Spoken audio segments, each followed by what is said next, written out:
अच्छा जी, कितना टाइम है अफ्तारी को? कितना टाइम? 13 मिनट। 10 मिनट। सुनो अब सुनो और सुनो, बात सुनो। 13 मिनट 10 मिनट आपसे मैं बात करूंगा और आखिरी 2-3 मिनट हम अल्लाह से दुआ करेंगे।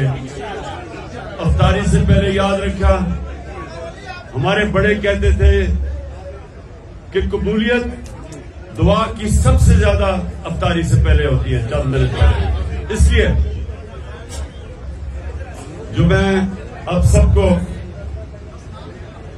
सारे मेरे नौजवान हैं यहाँ, मेरे कारकुन हैं, आपके लिए बड़ा जरूरी समझना है कि ये हम जद्दोजहद क्यों कर रहे हैं। सबसे पहले ये समझ जाए कि ये पॉलिटिक्स नहीं हो रही, ये आप अपनी हकीकी आजादी की जद्दोजहद कर रहे हैं, जहाद कर रहे हैं। आजादी के लिए जब एक इंसान जद्दोजहद करता है उसको जहाद कहते हैं। जो अपना, जिस तरह जिले शाह जब वो अपनी जान खोता है तो उसको शहीद कहते हैं, और शहीद का दर्जा कुरान में हम जब नमाज पढ़ते हैं सूरत फातिहा में हम कहते हैं कि अल्लाह उनके रास्ते पे लगा जिनको तूने नेमतें बख्शी। तो सबसे ज्यादा नेमतें तो अपने पैगंबरों को अल्लाह ने बख्शी। उसके बाद दूसरे नंबर पे शहीदों का रुतबा आता है। तो याद रखें कि ये जो आप मेरे साथ मिलके ये जो जद्दोजहद कर रहे हैं, ये अपने मुल्क को हकीकी तौर पे आजाद कर रहे हैं। अभी नहीं, मैं टाइम कम है ना, मैं इसलिए कह रहा हूं। जैसे मैं खत्म करूंगा उसके बाद बेशक नारे मारना, लेकिन पहले मेरी बात आप बड़े गौर से सुने। और नौजवानों, आपने खास तौर पे, क्योंकि अल्लाह ने ना हम सबको, जब उसने कहा ना कि हम अशरफुल मखलूकात हैं, सबसे अजीम मखलूक है, तो मैं ये लोगों को समझाता हूं, लोगों को पता नहीं, इस चीज की समझ नहीं आती कि जब अल्लाह ने फरिश्तों को कहा कि इंसान के सामने झुको, और इब्लीस ने कहा कि मैं तो आग का बना हूं, मैं इस मिट्टी के इंसान के सामने क्यों झुकूं? तो अल्लाह ने एक बात कही कि फरिश्तों को कहा कि तुम्हें भी नहीं पता कि मैंने इस इंसान को कितनी सलाहियत दी है। लेकिन इंसानों को भी नहीं पता कि अल्लाह ने हमें कितनी सलाहियत दी है, हमें भी नहीं पता। हम अपनी सारी जिंदगी गुजार जाते हैं, हमें यह नहीं पता होता कि अल्लाह ने हमें कितना बड़ा मुकाम दिया। जो मौलाना रूमी कहता है कि जब अल्लाह ने तुम्हें पर दिए हैं तो जमीन पे क्यों रींग रहे हो? तो इंसान का बहुत बड़ा रुतबा है, लेकिन वो इंसान सिर्फ ऊपर की परवाज तब कर सकता है जब आजाद होता है। गुलामों की कोई परवाज नहीं है। और आजाद इंसान को क्या चीज करती है? बच्चा, मैं अब अपने कारकुनों से, नौजवानों से आपका टेस्ट कर रहा हूं कि क्या चीज इंसान को परवाज ऊपर करती है। वो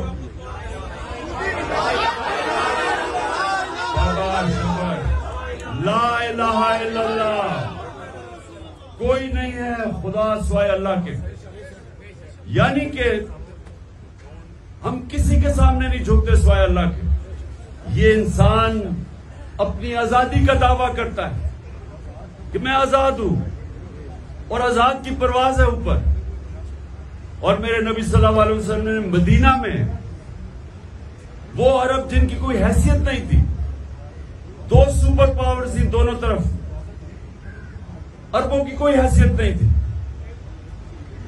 उन्होंने चंद सालों में उन्हीं अरबों ने दुनिया की इमामत की, वर्ल्ड लीडर्स बन गए।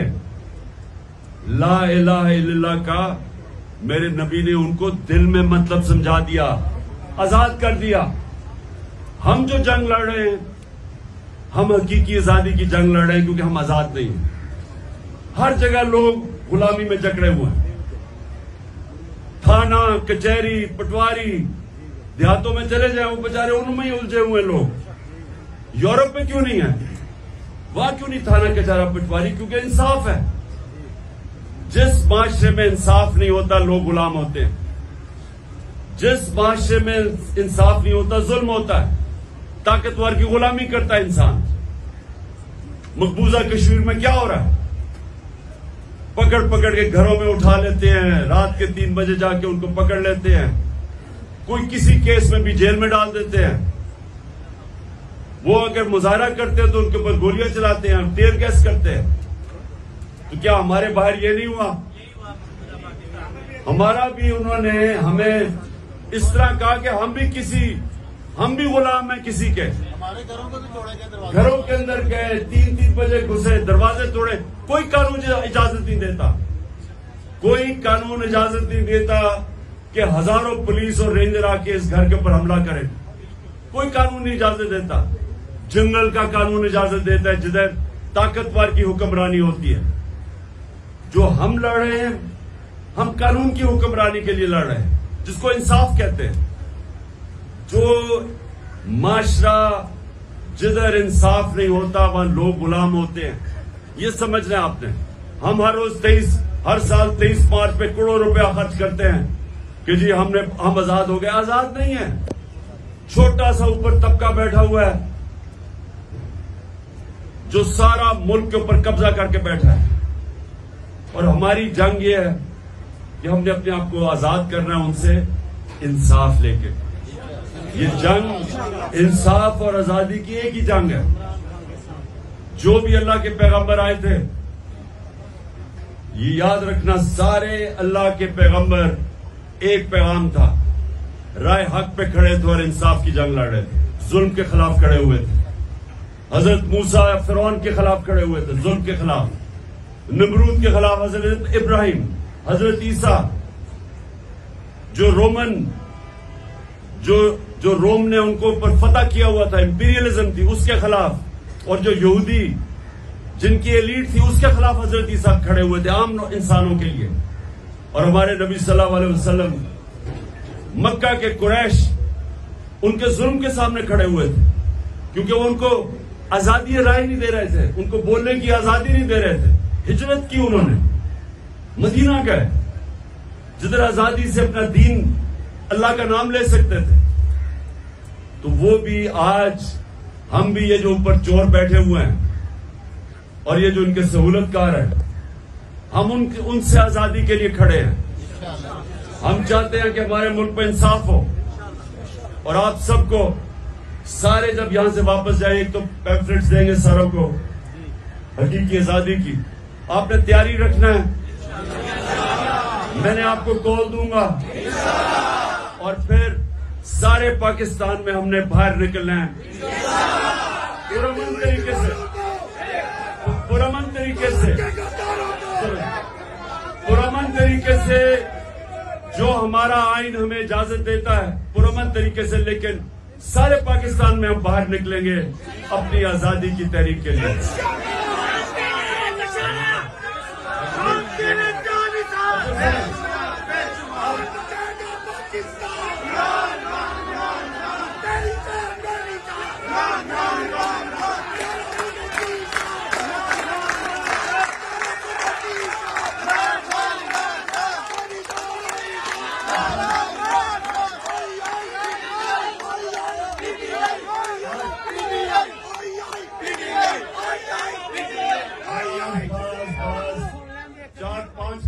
रोजे के साथ सुनिए अब आखिरी चीज सुने जरा। अब नौजवानों, आपके लिए आखिरी चीज जो आपने एक और बात सुनी, मेरी आखिरी बात, और मैं सारे नौजवानों को आप बता रहा हूं, ये कभी मेरी बात ना भूलना। माशरे में जो इज्जत है, इज्जत सिर्फ अल्लाह देता है। कोई जितना मर्जी तुम पैसा कमा लो, जितना मर्जी दौलत कमा लो, लेकिन जरदारी और नवाज शरीफ को इज्जत नहीं मिल सकती, आपके ऊपर वाला इज्जत देता है। पैसे से नहीं खरीद सकते इज्जत। और जब वो किसी को जलील करता है उसके अमाल पे करता है, पैसा नहीं बचा सकता आपको जिल्लत से। तो जो इंसान को सबसे ज्यादा अल्लाह ने इज्जत दी वो कौन थे? मोहम्मद मुस्तफा सल्लल्लाहु अलैहि वसल्लम।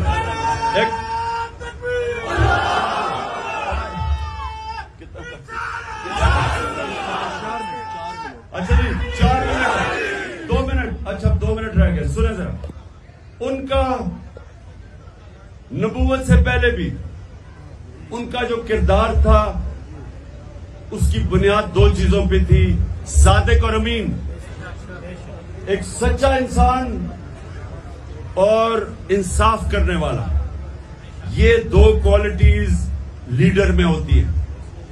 कोई भी लीडर इज्जत नहीं कमा सकता जब तक वो सच्चा ना हो और जब तक वो इंसाफ ना करे इंसानों। तो नौजवानों, आपने ये याद रखना है, दुनिया में जिधर भी जाना है सच बोलना आसान काम नहीं है। कई दफा आपको शॉर्टकट नजर आएगा कि झूठ बोल के मैं इधर से बच जाता हूं, लेकिन आप अपने आप को कमजोर करते हैं। जब सच बोलते हैं तो सच के लिए आपको दिलेर होना पड़ता है, खड़ा होना पड़ता है। कई दफा जो कहते हैं ना, जालिम हुक्मरान के सामने सच बोलना एक अल्लाह को सबसे ज्यादा चीज पसंद है। तो आसान नहीं है, लेकिन सच आपको ताकतवर कर देता है, सच आपको इज्जत देता है। और सबसे बड़ी बात कि जब आप सच बोलते हैं तो जो अल हक है वो आपके साथ खड़ा हो जाता है। तो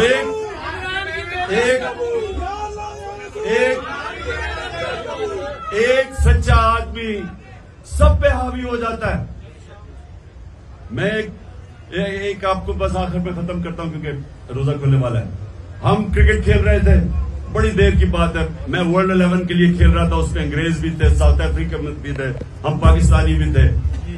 तो हमारा ऑस्ट्रेलिया में सीरीज हो रही थी, तो अब वो वर्ल्ड हम सारा कुछ जीत जाते हैं। तो उन दिनों में बड़ी देर की बात है, बड़ा पैसा था जीतने में। तो जब हम जीत जाते हैं तो हमारे होते हैं टोटल 16 खिलाड़ी, लेकिन 11 खेलने वाले होते हैं, 16 स्क्वाड होती है। अब 11 बैठ के सोच रहे हैं कि जी अब हम ये पैसा जो हमने जीता है तो हम कैसे बांटना है? हमने वो 16 के बीच में बांटना है या हम 11 जिन्होंने मेहनत की हमारे बीच में बांटना है? अब ये सुनो जरा, 1 से शुरू होता है। मैं तो तब बहुत छोटा था, सर टीम में सबसे छोटा था, तो इधर से शुरू हुआ। जिससे पूछे वो क्या जी हमने मेहनत किया, हमारे बीच में बांटना चाहिए। वो दूसरा क्या, हमारे सारों को पैसा नजर आ रहा था। एक के बाद दूसरा करते करते करते एक अंग्रेज खिलाड़ी था, क्रिश्चियन था, ईमानदार था, उसके पास है। उससे कहा तुम सबको शर्म आनी चाहिए कि वो 16 हमारे साथ थे, उनके अंदर क्यों नहीं बांटना? हम सबको इतनी शर्म आई, हम चुप करके बैठ गए। हमने कहा जी जो वो कहता है ठीक कहता है। एक आदमी जब सच बोलता है और वो खड़ा होता है, वो सब पे भारी हो गया। हम सब ने चुप करके कहा जी वो ठीक कह रहा है। ये 2 चीजें याद रखना, सादिक और अमीन, इंसाफ करने वाला और सच्चा इंसान, माशरा में उसकी इज्जत होगी। दुआ करते हैं।